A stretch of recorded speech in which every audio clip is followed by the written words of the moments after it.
I do get asked this question a lot by people, and I actually get asked it more by younger people, like as young as like 9, 10 years old, and they want to know.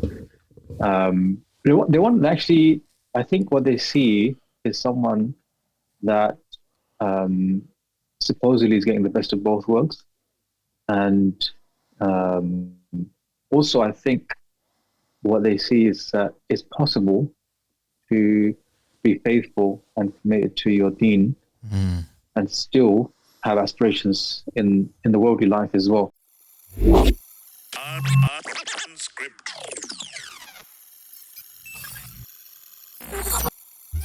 Assalamu alaikum. Welcome to today's episode of Unscripted podcast by Soundcloud. I'm your host Salman, but we've got a very interesting podcast for you up ahead today.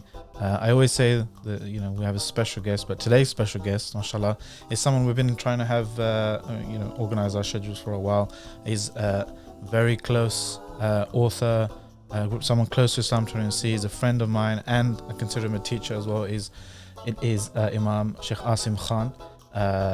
Many of you know him from Islam Trinity, and also he's the Imam of Redbridge Islamic Center. He's author of The Heart of the Qur'an, book about the tafsir, the commentary of the tafsir of Surah Yasin, and a very close friend of ours. But before we jump in, I just wanted to remind you very quickly, as it's very annoying. I get annoyed by it, you get annoyed by it, so let's just do it and get it over and done with. Remember to click subscribe if you're interested in this kind of content. Hit the bell notification if you want to get notified and get this any juicy content straight to your notifications panel, whatever it is. Also, remember to get involved in the comments. Let us know what you think. Get involved in the conversation. And also, thirdly, please do, if you can, support Islam Trinity. £5 a month. Let's try and get 250 people from this video to support £5 a month to Islam Trinity Unscripted and Islam Trinity generally. It's only 16p a day. I believe you can do it. I can do it. You can do it. Let's get on with the show. Okay, Sheikh Asim Khan, assalamu alaikum. Wa alaikum assalam wa rahmatullah, Dr. Salman. Thanks for coming on. It's been a long time coming. Alhamdulillah. It has. I've been avoiding you. Yeah, so I mean, you've been around in Islam Trinity kind of ecosystem probably longer than I have. Mashallah, you've been writing for a long time and stuff. I wanted to, and there's a lot of stuff I wanted to talk to you about. It's been a long time coming, as I mentioned, but just from your own words, from your own perspective, how would you describe your journey? Right, so the people out there, they know, they could read your bio. They're like, pharmacist becomes, studies knowledge, becomes like an imam, sheikh. What would you say was the trajectory in your life? Because some people, they have that road to Damascus moment. You used to be a roadman, whatever. But you're, mashallah, you were practicing. I was going to talk about that part of my life. Yeah. You, mashallah, practicing from a young age. Both parents were, mashallah, practicing. So, I mean, I want to hear it from your own, let the people hear from your own words. Yeah, sure. Bismillah. So, I do get asked this question a lot by people, and I actually get asked it more by younger people, like as young as like 9, 10 years old, and they want to know. They want actually. I think what they see is someone that supposedly is getting the best of both worlds, and also I think what they see is that it's possible to be faithful and committed to your deen and still have aspirations in the worldly life as well. That's just what I've gleaned from conversations. But for me, I never ever imagined myself as being an imam or a teacher or anything in that capacity whatsoever. I just really like studying Islam.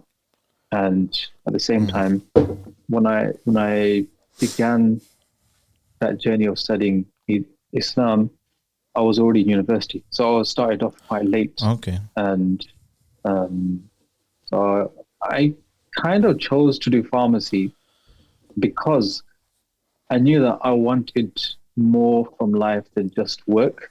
And I had this vision of pharmacy as a career path that gave you options because of the work pattern, because of pay and stuff like that. I envisaged that, you know, I could work and part-time and do other stuff. Other stuff in that moment was studying Islam alongside having a family and all the rest of it. So I did make a conscious effort of choosing pharmacy for that reason. I did enjoy chemistry in A-levels, but that was the only real connection between pharmacy and personal interest. So you knew from a young, kind of when you were younger, you knew that about locuming and stuff. Yeah, basically, it's quite wise beyond your years. You can earn good money, and at the same time, it's not too much of a taxing type of career if you go into community pharmacy. Is that still the case now? No, any budding young pharmacists? I realized I was sold a fake drink. That world didn't exist anymore because things have changed, and NHS funding went down dramatically. Community pharmacy wasn't what it was in 2000s. So when I came onto the scene, I realized that actually to just earn an average or above average type of living, I'd have to be working full time. So if I go back to university days, studying pharmacy, I got a passion to learn Arabic and to study fiqh and these kind of things. I'm trying to work out what's the best way. And I just approach it in a kind of practical way. I'm studying pharmacy. It's going to be 4 years, but they give me good summer holiday break, 3 months. So I, before starting university, one of my mates went out to Egypt to study Arabic. And it's interesting because that friend went to study Arabic because he didn't do too well in his A-levels. And we would come back on the train. He had the results in his hand. And he's like, you know, I failed this, I failed that. What should I do?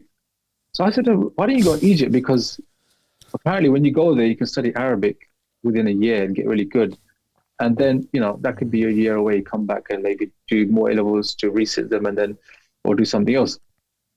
So he actually took my advice. He went to Egypt. Now I'm in uni and he's emailing me that, look, it's amazing out here. Why don't you come out here during your summer holidays? So lo and behold, summer holidays, first one. And I decided, you know what, I'm going to go for it. So I went there and saw that actually this is really nice. You can study intense Arabic and you meet amazing people from around the world. And I think that passion for learning Deen only grew because I remember seeing like youngsters from Russia, Muslims, and I think I can't remember now, but I know from Russia there was a few youngsters there that were very, very living very modestly, okay, and I heard that they didn't even have enough money to eat meat. I think they used to eat meat once in a month. So we called them round to our flat to host them, made some food, and there was loads of them. I was thinking, mashallah, you know, and I looked at them, I thought, they have sacrificed a lot more than I have to come here to study, and they're more hungry to study than I am. And I think those kind of experiences kind of pushed me to realize that it's possible to really excel in studying Deen, no matter what your challenges are. So basically every year in some holidays I used to go back to Egypt, Arabic, Quranic studies, Tajweed, wherever I could muster in that time. And then when I came back, I'll be doing my uni work. At the same time, on the back burner, I was continuing that Arabic study as well, and anything else I could get my hands on, trying to utilize the local scholars as much as possible. And that's how the journey kind of began. And at that moment, it wasn't about becoming anything. It was just about, you know, trying to learn Arabic and read Qur'an properly. MashaAllah. So who would you say was you know, influential in your life then? Apart from Taban, you know. Apart from yourself, obviously, yeah. Don't embarrass me. So I think the single most influential person in my life at that stage was Shaykh al-Haddad, Allah. I remember once I was taking him somewhere in my car, and we were having this conversation. I was saying, you know, Shaykh, I want to finish memorizing the Qur'an by this time, and then possibly learn another Sirah and then hopefully I can get this ijaza thing. That was on my mind at that time. I want to get this ijaza. So he kind of broke the conversation. He said, "Why do you want to get an ijaza for? Why are you doing it for? To get just a piece of paper that says that you know how to do X, Y, Z?" And it was kind of like a light bulb moment that, look, your study of deen needs to be for a higher purpose than just enjoyment and qualification.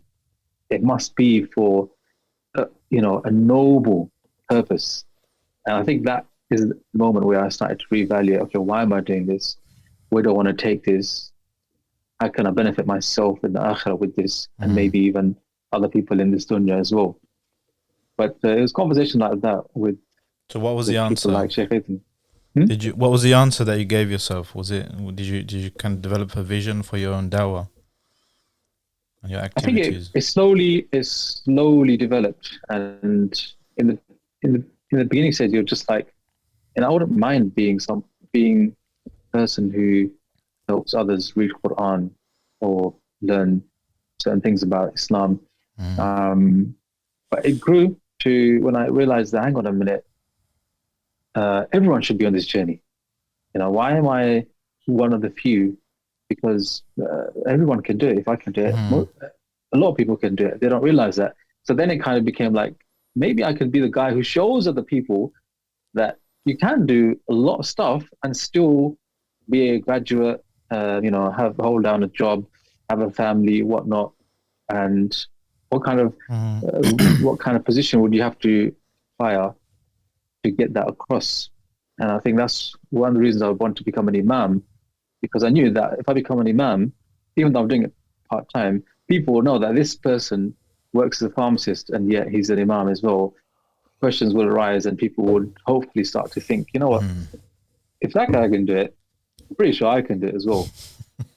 So yeah, that's the kind of conversations I have with people nowadays as well. Yeah. I mean, I was looking over at your articles at Samtun and generally like your videos and stuff available online, and I found a focus of that you don't really focus much on controversial issues or things that that are easily kind of that go viral and stuff, but rather you try and you seem to have a focus on Qur'an and tafsir in particular. Was that a conscious kind of effort that you or a conscious decision you made at one point? It was actually, and again, it was a piece of advice given to me by Sheikh Haytham. So I was trying to. It was a phase in my life where I was getting invited to do talks and courses, and masjids were asking me to come and speak, and it was my choice. What did I want to talk about? What did I want to teach? And then I remember asking Sheikh, should I teach Sirah? Should I teach fiqh? What would be a good subject? So he said that there's two topics which people will accept universally, no matter who the speaker is, and will not find controversial. And those two were Qur'an and Sirah. And from the two, my passion more so was for Qur'an. And then I think that's when I started. Yeah, I remember you really worked on the prophetic timeline as well, isn't it? Yeah, I mean that was actually before that conversation. But that was like a project I wanted to do. You had a bit of an interest in Sirah before that. Yeah. I mean, who doesn't, right? Everyone loves the Sirah. Everyone loves reading about the life of the Prophet ﷺ. But then I realized that in terms of the Qur'an, everyone respects the Book of Allah. Everyone knows that it's the word of Allah, and it has the highest authority in their life. At the same time, not a lot of people know what the Quran is about. A lot of people have read the Quran in a language they understand, cover to cover, or even big portions of it. So I realized that there's a big gap here in the mind of the Ummah, especially in the West, about this beautiful message from Allah subhanahu wa ta'ala.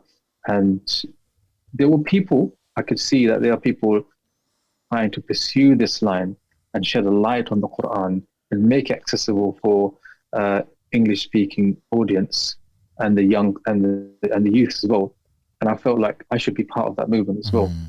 And I don't think I've looked back since. I mean, obviously I like to teach other things as well, but my real passion, education and focus is now centered around trying to be part of that movement that brings about a revolution in people's understanding and appreciation towards the Qur'an. Assalamualaikum guys, sorry to butt in, but just a reminder to hit that bell notification when you subscribe, just so you get all the notifications from Islam 21C's YouTube channel.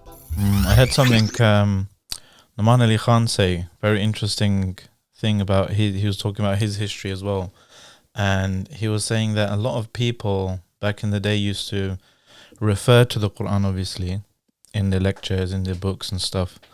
But when he was like in his formative years, when he was studying and stuff, he was like, I don't want to use the Qur'an to prove whatever thing I'm, a lot of people would, refer to the Qur'an in an Aqidah book or fiqh or, to a spirituality discussion and, to kind of give evidence to their point.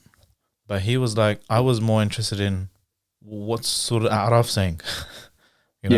What does the Qur'an say in terms of the surah, the structure? What is the Qur'an's discourse and message, rather than here's our discourse, here's our message, here's our dars, and let's kind of take from the Qur'an, in order to prove our points and whatnot. And I thought that was quite interesting in terms of a kind of an approach that has naturally would have blessings attached to it.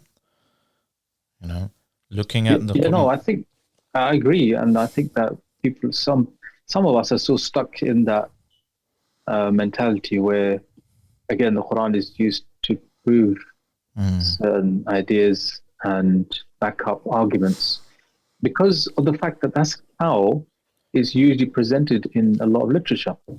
So if you read, for example, books in Aqidah, you would easily go away thinking that Ar-Rahman wa ala al-Arsh istawa, that the All-Merciful rose over the throne or made istiwa over the throne, is a verse in the Qur'an about the idea of Allah being above His creation.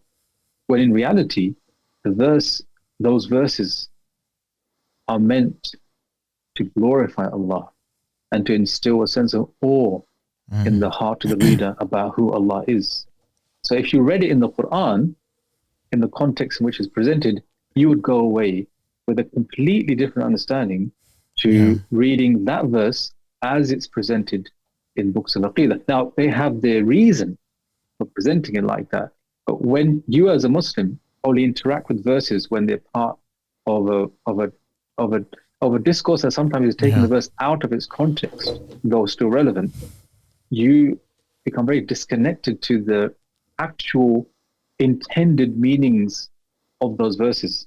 So that when you read the Qur'an, eventually you might find it difficult to connect with it because you're trying to read in the context in which you read it in the books of Aqidah or in the books of fiqh, etc., etc.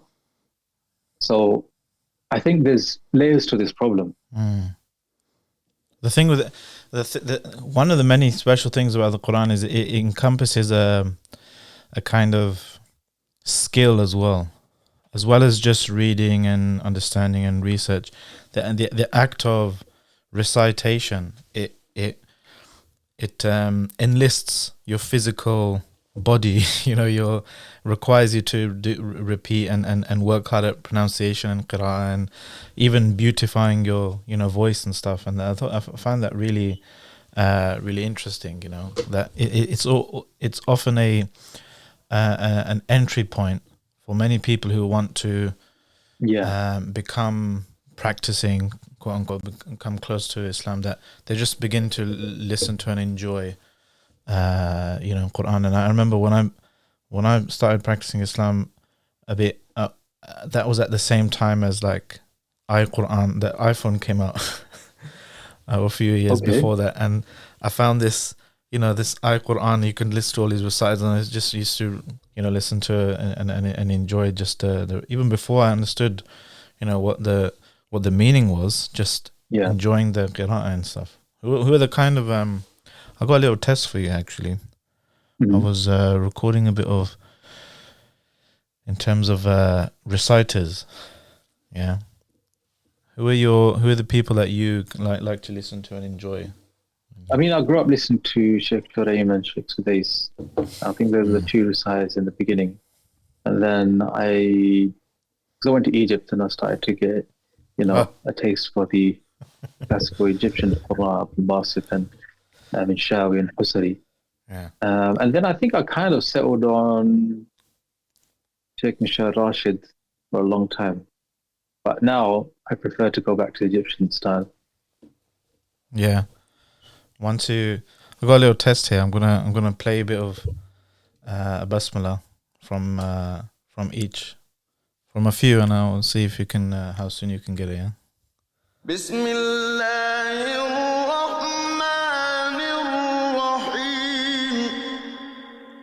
I think that's Minshawi. Yeah.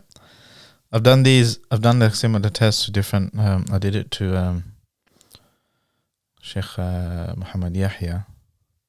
Okay, so I better do worse than him, otherwise I'll show him up. and I did it to Sheikh Wissam Sharif. Okay. Yeah, he's very into mashallah Qur'an and stuff. But these are like freshly recorded, like high quality, as you can tell. So you've got it easiest. No pressure. Bismillahirrahmanirrahim. Yeah, that was quick, mashallah. How about this? Okay.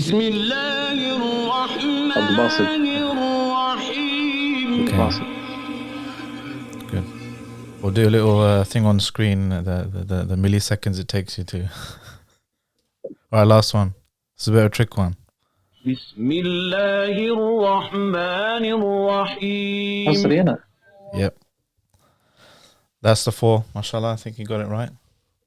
Yeah, but did I get it right in the quickest time though? Yeah, that's what people want to know.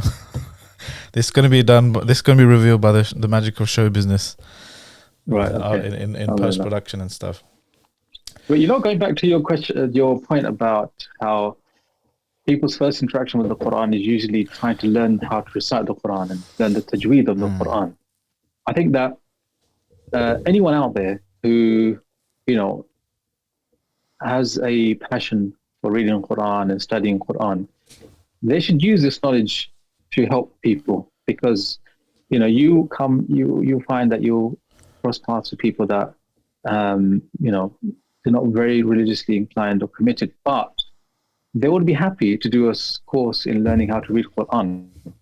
We should take the opportunity to either direct them to it or to provide them that initial contact with the Qur'an and teach them how to recite it, because not only will you get the reward of teaching them the how to recite the Qur'an, but also you can then shine a light on the idea of studying the Qur'an and reading the Qur'an for the purpose of not just reciting, but learning its message.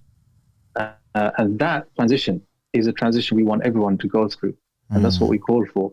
That look, mashallah, a lot of people read the Qur'an, recite it like a holy book for barakah, for reward, which is great. But they need to take the next step, which is to read it as a message from Allah, to understand and to be touched by the meanings. And that doesn't need a specialist for you to hold your hand and to get you to do that. You can do that by yourself. Obviously, you will need help to try to master it and to get to the depths of it.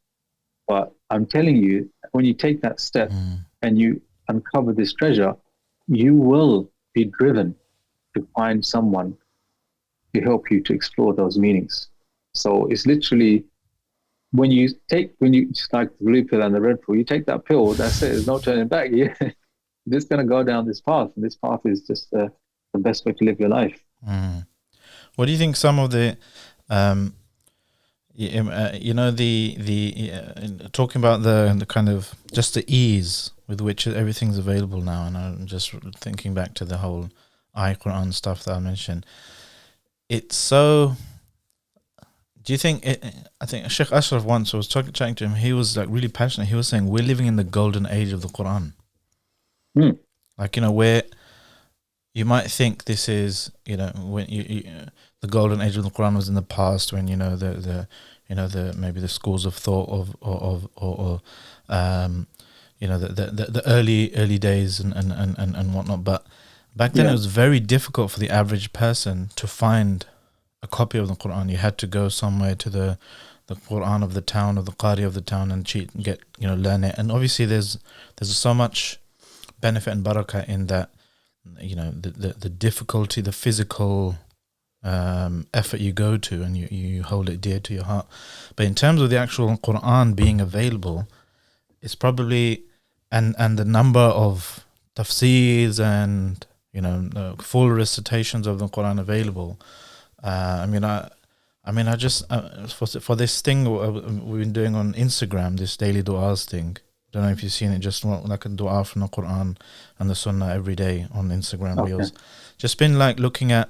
There's a thing called altafsir.com, and just a drop down menu is like so many tafsirs of the entire Qur'an, and it's amazing that he was like, we are living in the golden era of the Qur'an. I think that.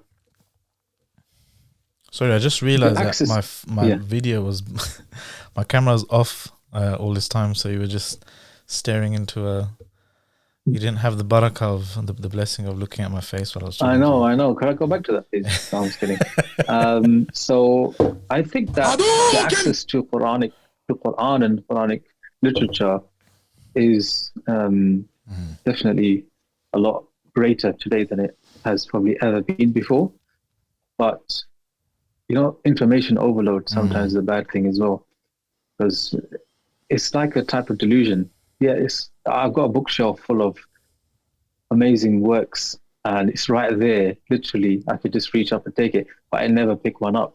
But as long as I know it's there, it's mine. I kind of feel like I've got it, but I haven't got it. So sometimes lack of access can actually drive you to really take ownership of something. I think that's something a lot of people maybe are suffering from. Like, there's so many apps, there's so many websites, so many courses, and it's like you become fussy. Like, oh, maybe I'll learn from him. No, actually, I'll wait, and maybe I'll learn from this person, or I'll wait for the next edition of this book to come out, and you just end up being in limbo, basically. But thankfully, there's only one Islam 21C. So, until Islam 21C puts out the next article, you're lost, basically. And you can't live like that. However, having said that, Arabic language is the key to understanding the Qur'an.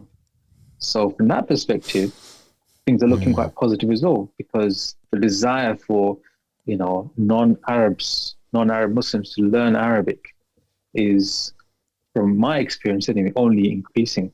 And that's an amazing thing, because usually people want to learn Arabic because they want to read the Qur'an, they want to stand in Taraweeh and hear the imam recite and be affected. And that feeling, I'm telling you, you can't describe it. I remember in Egypt when we used to have this very amazing imam, Sheikh Rida, and his recitation was like he came down to a song, UK as well. Basically, listen to a song. We used to go pray behind him. We would want him to read longer and longer and longer. Now, I arrived in Egypt, praying behind him every day. I'm going to learn Arabic, and then one day I'm standing there listening to him, and I catch a word or two, almost like jumping for joy in the salah, that I managed to understand. To repeat your prayer. Dhahaba means he went, and qalb means heart, something like that. I was like, wow. You can't explain it, because it's like Quran has been so distant. You felt like you need all these people in between to kind of help you get access to it. And then all that, in that moment, everything just vanished. It's just you and Allah's words. And that feeling, I'm telling you, even if it's something like just a random ayah from anywhere.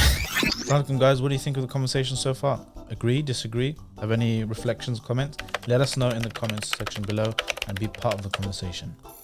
You probably I remember telling my dad, rahimahullah, and like, I think I was in a bus or something. I was like, look, اذهبوا بقميصي هذا. It's like, I understand what it means now. And it's very easy compared to what you might think. Like, I remember what I did years ago was just 200 words or something that I think it was a PDF or an app or something. 200 words or 300 words or something, and that's 80% of the Qur'an's vocabulary. Yeah, there is a book about that as well, actually, just giving you those words, isn't it? I think it's called 80% of the Qur'an in words. So the vernacular and the the vocabulary of the Qur'an is not that vast. That's not to say that the language is simplistic. It's just that maybe it's a blessing or mercy from Allah that the variety of Arabic words, though they are so vast, the Qur'an actually only selects quite a small number of them to communicate its message, which is even more amazing because it's a miracle that is unmatched, and yet it doesn't rely on the vastness of the Arabic language to deliver its miraculous nature. That's one thing. The other thing is that the Qur'an talks about so many different subject matters. That is something which is quite refreshing as well. So I always like to ask my students, if we ask 100 people on the street, 100 Muslims at random on the street, what does the Qur'an talk about?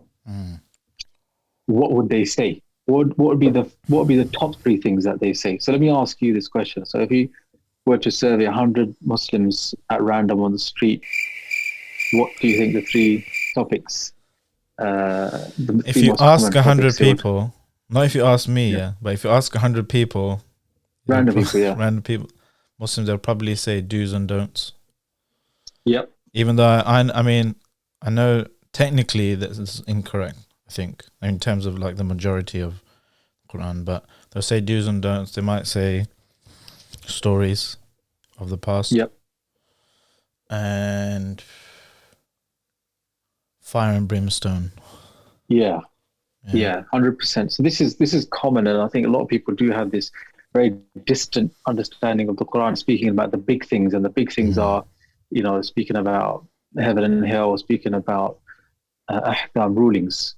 And when you read the Qur'an, you're like, actually, for example, if I want to read about Ramadan, a pillar of Islam, fasting in Ramadan, everything is being placed on one page and a quarter. The entire Qur'an is only 6-7 verses dedicated to talking about the do's and don'ts of one pillar of Islam. That begs the question, what is the rest of the Qur'an about? Clearly it's not to do with do's and don'ts. And then you realize actually talking about politics, marriage, divorce, relationships, it's talking about economy, it's talking about friendship, family problems, and there's so many topics. There's one of the Spanish Andalusian scholars, Ibn al-Arabi. He wrote a work in tafsir called Ahkam al-Qur'an, and in his introduction he says that if you were to count the subject matters in the Qur'an, then they would total 8,840 subject matters. What? So how can you get 8,000 from 6,000 verses? Yeah, so he's basically saying that you want to read about something, look no further than the Qur'an, and that's one of the reasons why the Qur'an is actually quite engaging to read, because it shifts between so many different topics, and all those topics, really and truly, they are highly relevant to your personal life. And so I think one of the pieces of advice I give to people who are new to Qur'an is that if you read it with the lens that, look, this is going to talk to your soul and give you guidance on your dilemmas that you are facing in your personal life, you will find that this book is indispensable and you would turn to it in your time of need. So it's literally just a shift mentality. Do you think that is there I'm just thinking about that 8,000 topics now. Do you think is there like an index or something, or some kind of book that catalogs these? That would be quite useful. What does the Qur'an say about XYZ topic? Yeah, there in the Arabic language, they're known as tafsir mawdu'i, so it's like a thematic type of I thought those were the tafsirs that were weak or made up. Okay, yeah. So a thematic type of tafsir is, one way is to say, let's look at the Qur'an based on topics. So all the verses pertaining to marriage, all the verses pertaining to family. But even then, all do the they? rest They don't pertaining to number food. that many topics, right? Hmm? They don't remember. They don't number that many. Anywhere near They like wouldn't number 8,000, in isn't it? the thousands Yeah. as Ibn Arabi It should be like states, an but encyclopedia or something. I think obviously Mm. if you're a scholarly person, then you can categorize things into finer details. If So anyone's we out might there say, who's got a few years spare, maybe do this khidmah to the ummah, or maybe if you know if it exists somewhere, then share it in the comments below. Yeah. like for example, we'd say, oh, these verses are talking about economy. Yeah.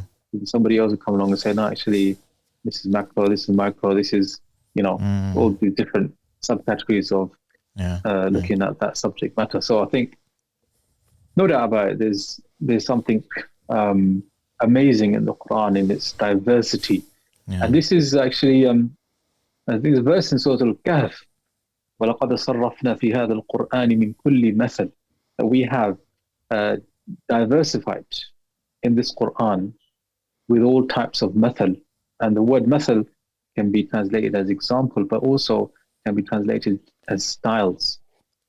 This is one of the understandings of the Mufassirun as well. So Allah is saying that in this Quran, you literally have no reason to walk away from it, because it's talking to you in with every possible style and means that a human being would need to understand a message. And that is part of the mercy of Allah subhanahu wa ta'ala. So you read the Quran, you got verses talking to you directly, you got verses talking to you from a historical perspective, you got verses telling you to reflect over nature, you got verses that are encouraging you, warning you, you got poetic style of verses, you've got verses that are speaking about abstract things, and then you got verses speaking about concrete things. Yeah. You got similes, you've got metaphors, you've got Onomatopoeias. basically whatever Just felt like because saying that. when people talk, and what is that course that people do, they learn like how to become life coaches and things like that. NLP. NLP, yeah. I don't know why I thought NLP. So where's that course to them? Are you doing it on me right now? Yeah. So in that you learn that, I think people are like Neuro-linguistic programming, I think. Yeah, 3 or 4 different learning mechanisms. One is kinesthetic, one is, I can't remember them.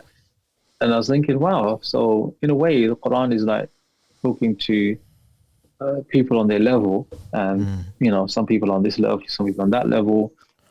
And literally, you've got no excuse to say, the Quran just doesn't speak to me.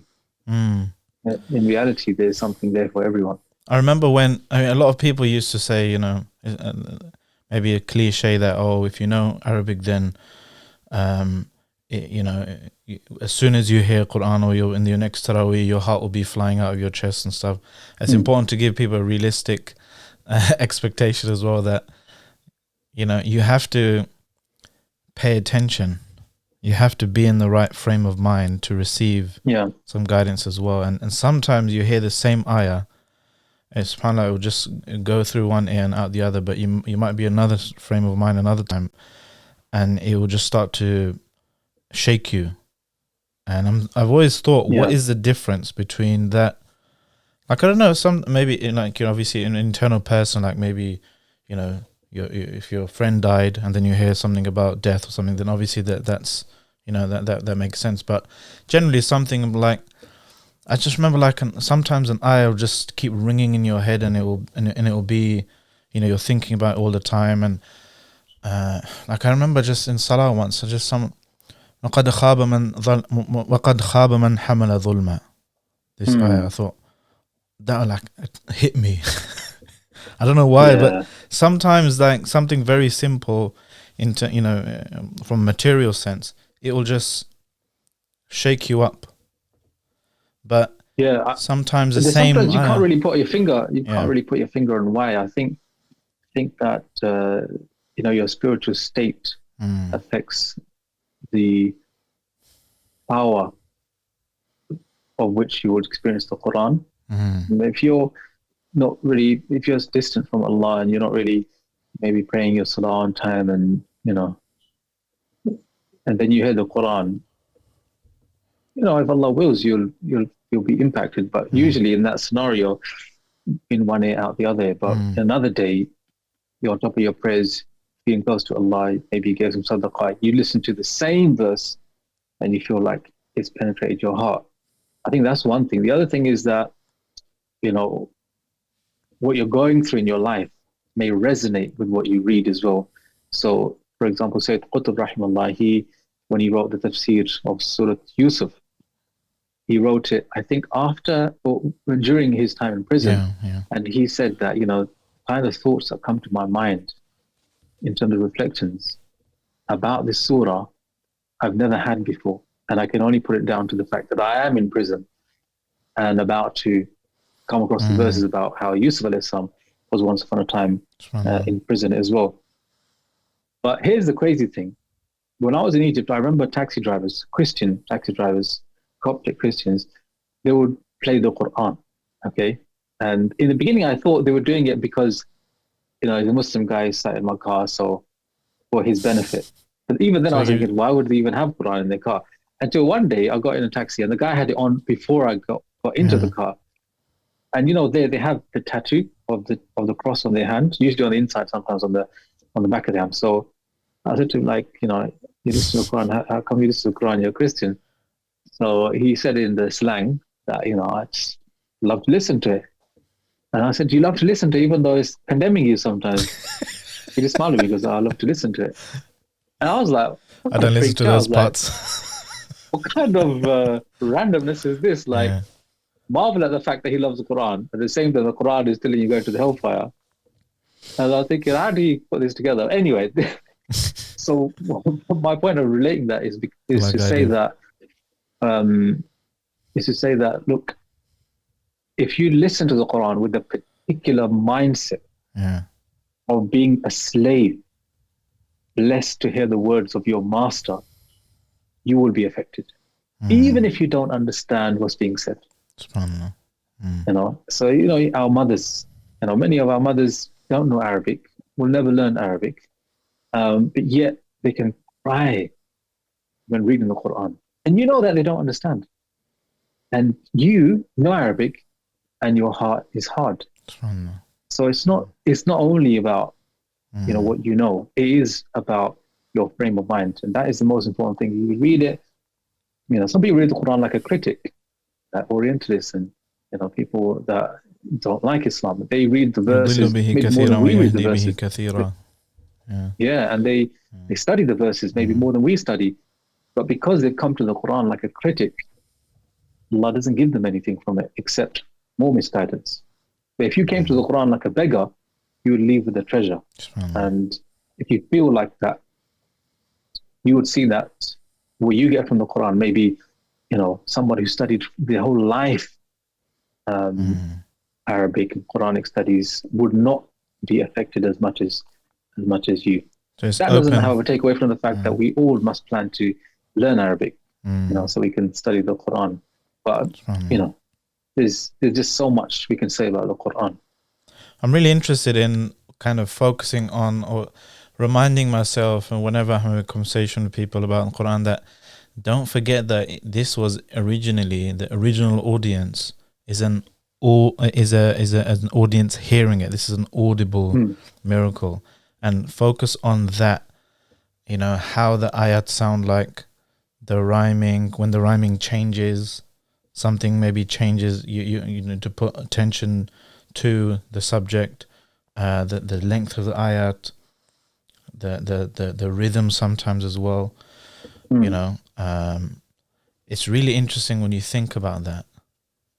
Even the word Qur'an, that is from the root maqru', which means recital, the object of recitation. The interesting thing about the Qur'an literally meaning the thing to be recited is that it's alluding to the experience of the Qur'an being one to do with the ears before the sight. And that's important because when you read the Qur'an silently, you're depriving yourself of the Qur'an's beauty and its benefit. So always read the Qur'an out loud. Obviously don't disturb people, but read it out loud wherever possible. And just the reading experience, hearing the words of Allah as well as looking at them, will have a greater effect on you. And this thing about, the stylistic features of the Quran, just in terms of sound. If you were to, for example, pick up the Musaf now and go to Surah Qamar, have a look at Surah Qamar. So Surah Qamar, what surah number is Surah Qamar? Can you say like Zakir Naik? Surah 54. Chapter number 54. Surah 54. So if we look at Surah 54, let's see here. we got what page is altogether 55 verses. What page is it? 528. If you look at Surah Qamar and you look at the verse ending, this is 55 verses altogether. What do you notice about the verse ending?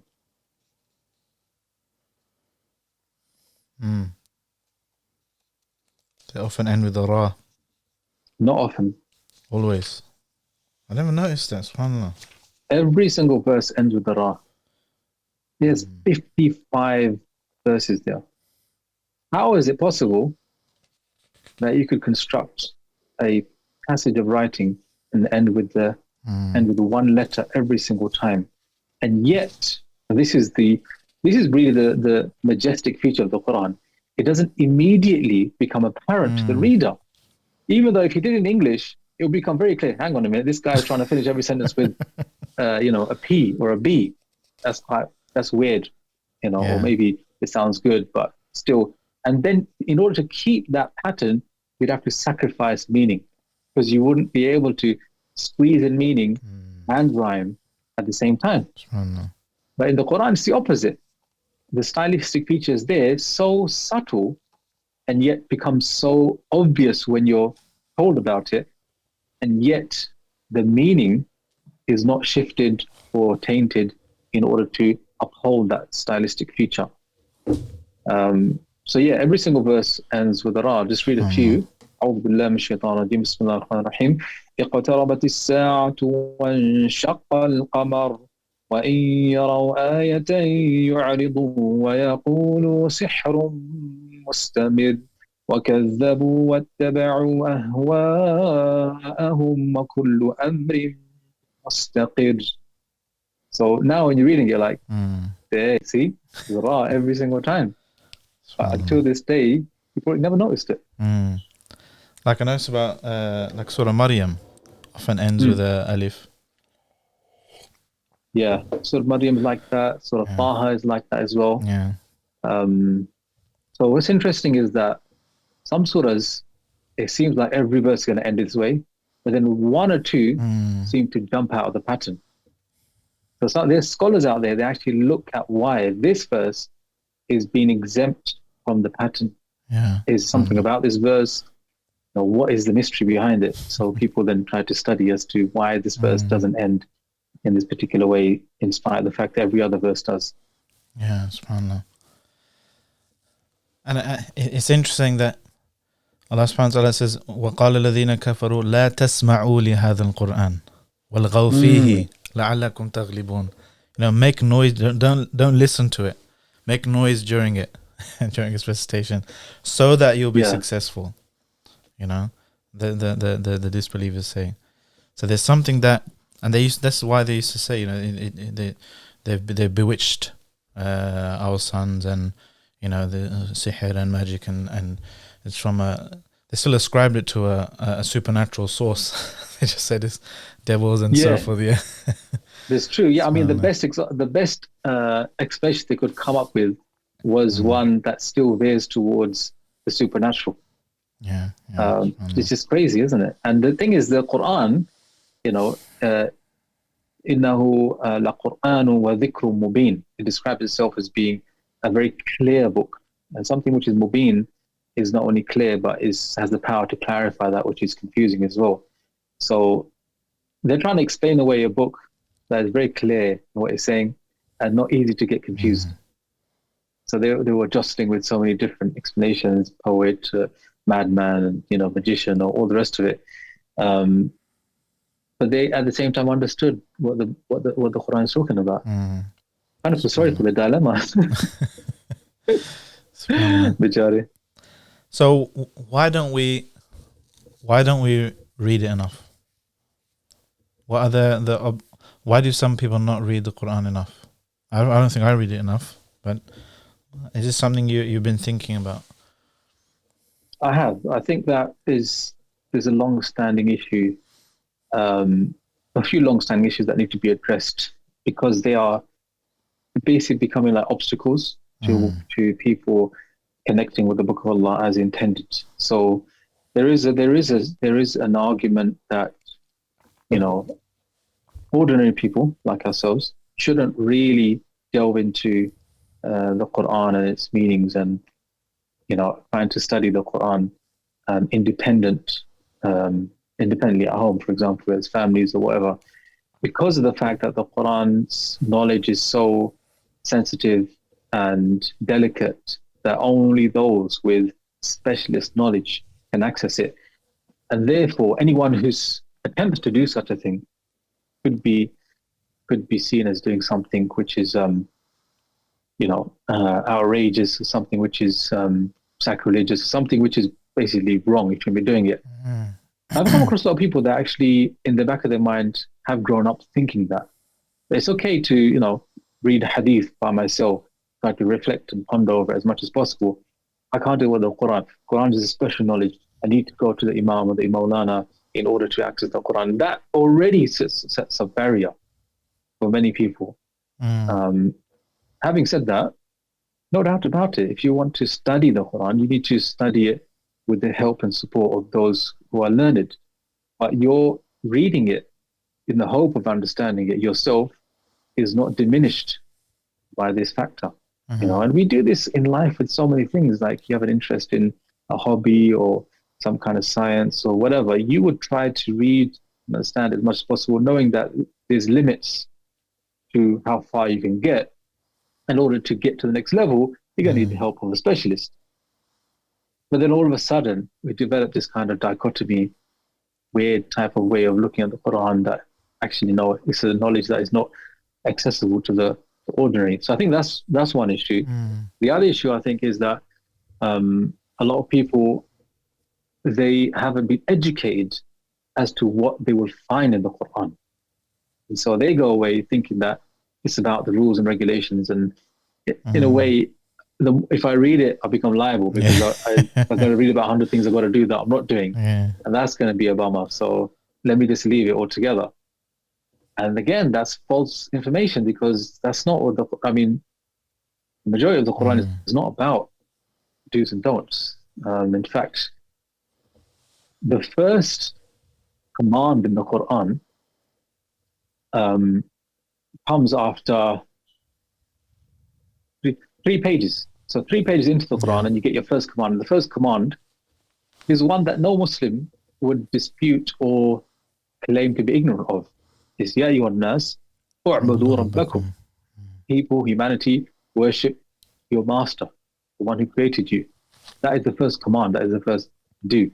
And it doesn't come as a surprise to anyone, right? But my point is that look how much of the Quran you had to read before you got to, do this or don't do that. Yeah, I think that frightens a lot of people as well. Guys, just a reminder, please do help support Islam 20C if you find this content beneficial.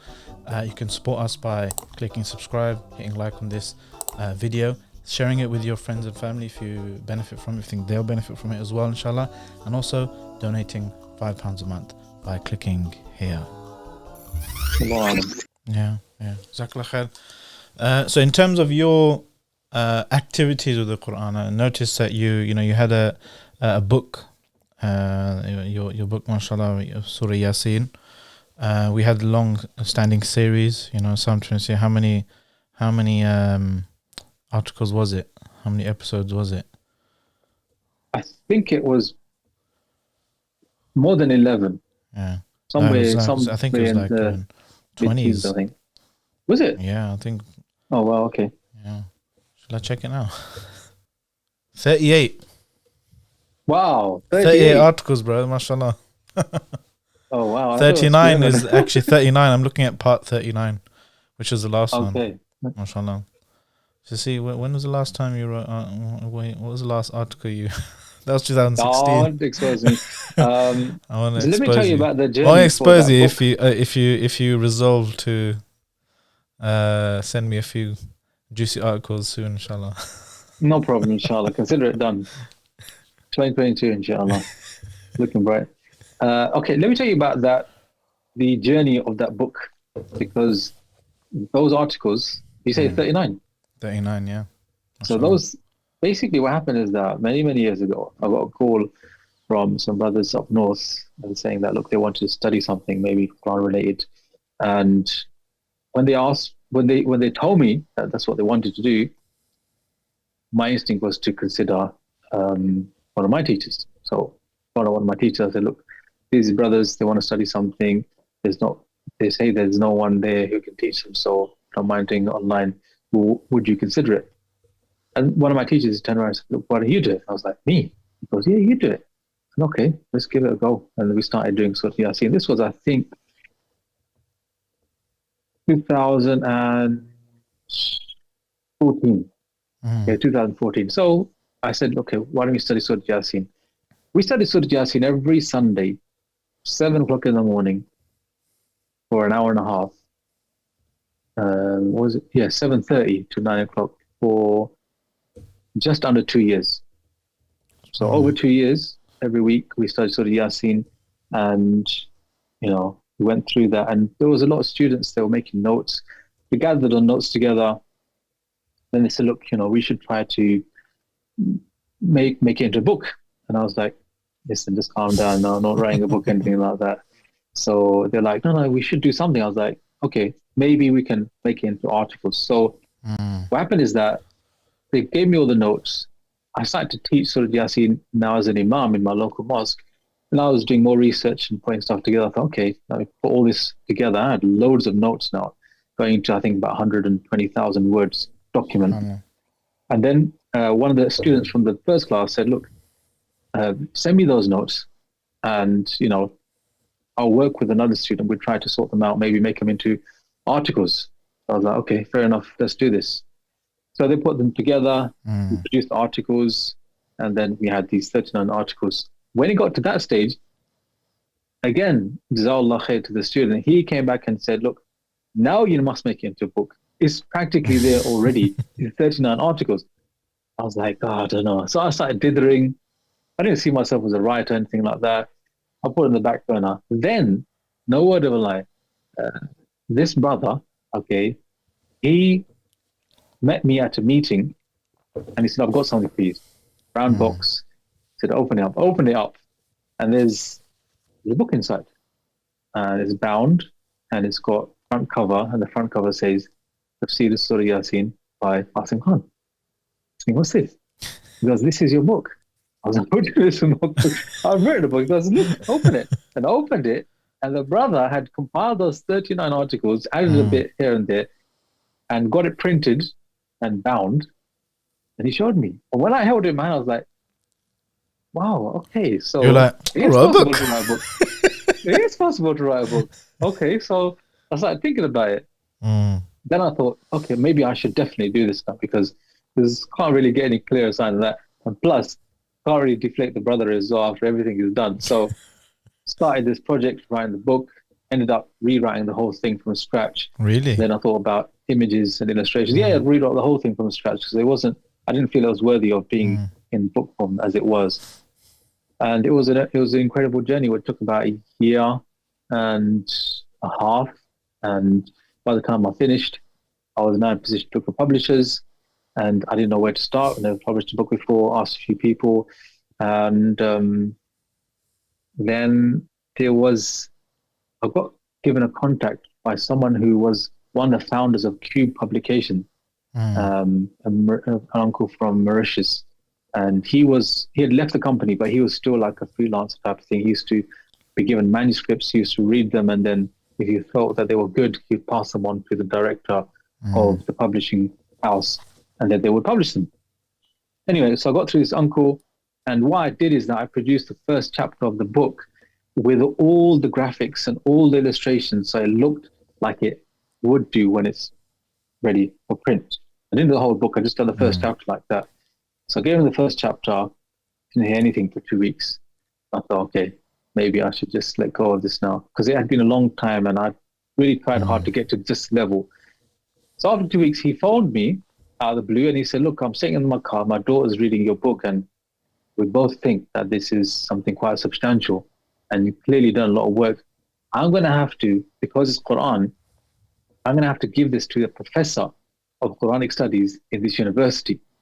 And if he approves it, then I'll pass it on to the publishing house. And I'm thinking, oh my God, what's going to happen here? Well, that's why you rewrote it. My work. This is not going to go well. Anyway, I said, okay. I mean, obviously I wanted to be checked, so go ahead. Month went past, 2 months went past. He phoned me and he goes, good news. Professor had a look. He thinks it's really good. He thinks that you referenced things properly and it's all good. I'm going to give it to the publishing house. And then, alhamdulillah, they took it on and eventually it was published. So that was a very long road. But one of the things that spurred me on was this idea that we're not in the role of being commentators on the Qur'an. We're not specialists. That's not our role. We're not qualified to do that. But we do have a unique role, and that is to be the bridge between regular folks and those super commentaries on the Qur'an. Just by relating those details in an easy to understand, digestible way. Yeah. And for me, that is a cause worth struggling for. And I see that a lot of people like myself, yourself, can fulfill that role. Now, it doesn't mean you have to be a specialist or a mufassir. It has to be someone who, understands the English language, understands the context of our people and their experiences, and has a passion to read tafsir of the highest level, and then kind of build that bridge between people and because essentially that is the Qur'an, meanings of the Qur'an. If you do that, then that is a worthwhile endeavor. MashaAllah. May Allah accept it. Ameen. And follow it up, help give the tawfiq to follow up with more similar series, Soundcloud and that turn into books. Series. And books. Got the two words mixed up there. So you're also working on another Sirah project, another book, right?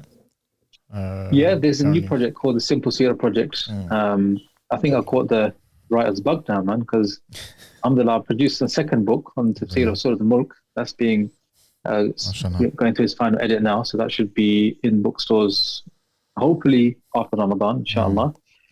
Similar thing to Surah Yasin. Are you choosing surahs that people recite often on purpose? In the beginning, yes, because I was thinking, why? Surah Yasin, everyone memorized it, but then I thought that's a brilliant reason, because someone who would memorize Surah Yasin, if I said to them, there's a story inside Surah Yasin, can you tell me what that story is about? Most people would be like, I didn't even know there's a story inside it. But there is a story of Ashab al-Qaryah, and an amazing story with an amazing speech by the believing man, Habib al-Najjar. And so I thought, actually, I should go after that surah, because people already have an affection and affiliation to it. And now it will be like Nurun ala Nur, right? So you already know the surah, and now you know the meaning as well. I remember one brother, he blew my mind, man. I think he was at a retreat somewhere. He was just given a reminder, and he said, look, we recite Surah Yasin so often over dying or dead people, and as a cultural thing as well, as very often somebody dies, Surah Yasin, somebody dies, Surah Yasin. And then he said, in Surah Yasin, Allah is describing the Qur'an, and he said, it's لِيُنذِرَ مَنْ كَانَ حَيًّا. It was like the first time I heard it, This Qur'an, this clear Qur'an, is to warn people who are alive. Yes.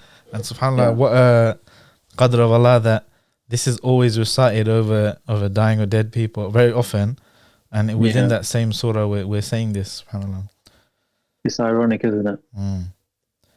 So Surah Mulk, as well, Surah Mulk, and then often, mashallah. Surah Mulk, obviously, a lot of people memorize Surah Mulk as well. I'd like to read it every day. So, and then this new project, which is it's called Simple Sirah. The idea is to word this carefully now. So you know how there's the Harry Potter series and how our young brothers, what's that? sisters love to read it. Even the older ones as well, the ones that wear glasses, the name begins with S. Anyway, so those kind of people, they love to read those types of books, right? And I was thinking, as stories go, no one's got a better story than the life of the Prophet ﷺ. And I'm not just saying that out of that, innate respect and love for the Messenger, sallallahu alaihi wasallam. But literally, his story, his life story, the twists and turns, the comedy and the drama, and the morals, it is the greatest story you could ever read and ever tell.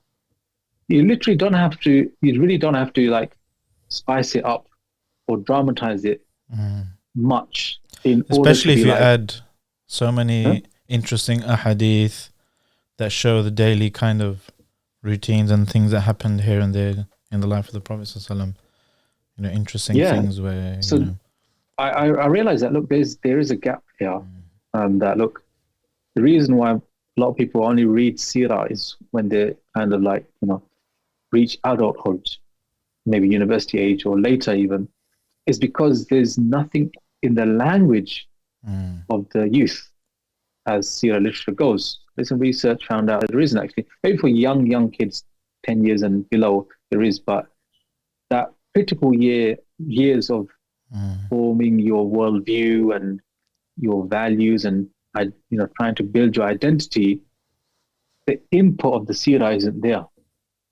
So the idea was to write a version of the Sirah which is engaging and fun to read, suitable for the young audience, and try to find the sweet spot where it's written for as young an audience as possible, at the same time being universally appreciated by adults and even non-Muslims as well. So that spot, it seems like, is the Harry Potter series spot, where kids pick it up. Keep mentioning this series. I'll Google it later on to see what it is. Yeah, sure. I actually haven't read it. But I wasn't into read it since yesterday. So this is what we're working on at the moment. And alhamdulillah, we decided to do 2 volumes. First volume is about his life in Makkah, second volume is life in Medina. And have you already written it? I've written now 5 chapters out of 14. Okay. So well on our way, inshallah. And the first thing I've noticed, trying to read as many English pieces of work out there in Sirah, even from non-Muslims, is that no one's really told the Sirah as a story, where it's flowing narrative. It's usually told in a very academic way, which maybe for some people is fine, for myself it's fine, for you it's fine, but for many people it's something you have to be invested in to read. Not something that you just want to read because it just reads so well. For example, when you read a Sirah book, usually it starts by talking about maybe going far back into Ibrahim alayhi salam's time, and then the time of Jahiliyyah, and then how the Arabs' customs were, and politics, and the Byzantine and the Persians, and then you're well into the book already, and then you read about the year that the person was born. And for a lot of people, all of that information before is nice, but kind of like a barrier, because they pick up the book thinking they're going to read about Prophet ﷺ. And the beginning part is not about him. Did you read about or learn or kind of try and get some tips and tools about how to write fiction and novels and stuff? Because that would, I'm assuming, really help in the delivery style and stuff. No, definitely. I mean, there's a lot of hands that are behind. In terms of how to create a universe in the mind of the reader, how to create a characters, how to link them together and stuff. I think there's a lot of. I don't know the first thing about writing novels. But yeah, no, I mean it's a challenge, Habibi, because all this information that you mentioned about structure and format and style of storytelling is new to me, and something that we're learning, and something that we are relying on experts to give input into. But at the same time, it's a sensitive matter because this is not the story of any person. It's a story about the Prophet ﷺ. And we need to base it on the raw narrative. We can't, invent, dialogue that wasn't there. We can't,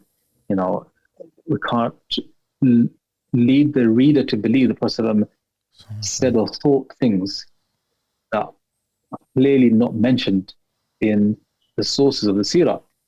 So it's a very, very sensitive, kind of delicate task to piece together the Sirah in a storytelling fashion, and keeping that, suspense, the ups and downs, and the anticipation, and the engaging type of read. But I feel like after many attempts, we are there. So I'm really excited that when it comes out, inshallah, it will deliver something which hasn't been delivered before, inshallah. Inshallah, yeah, Allah put barakah in it. Inshallah. So I'm conscious of time. I always say this at the end when I'm taking a lot of your time. But yeah, Jazakallah khair for joining us. No, Jazakallah khair to you for inviting me. Thank you. Yeah, no, my pleasure. You were pestering me for a while. I thought, might as well say yes. But I hope to have a few draft of your next few articles on my inbox Monday morning. Inshallah. No problem. What's your email? You deleted already. But yeah, so Jazakallah khair for joining us. And Jazakumullah khair for you joining at home as well. If you like this podcast, give it a like and a share. Don't forget to let us know in the comments what you think. Sheikh Asim will be reading them, inshallah, and responding to each one personally, I think. I haven't ironed that out with him yet. But and also, do click that subscription button, that subscribe button, and hit the bell notification so you're notified whenever anything new comes out. And also do remember to help support Islam 21C, £5 a month. It's only, guess how much £5 a month is when you divide it per day? 16p. It's nothing, isn't it? So low. Nothing, man. So Sheikh Asim's going to do it. You're going to do it. I believe in you. It's very easy. MashaAllah, keep the lights on at Islam 21C. And until next time, I've been your host, Salman, but this has been our gracious guest, Sheikh Asim Khan. And to both of you, Assalamu alaikum wa rahmatullahi wa barakatuh.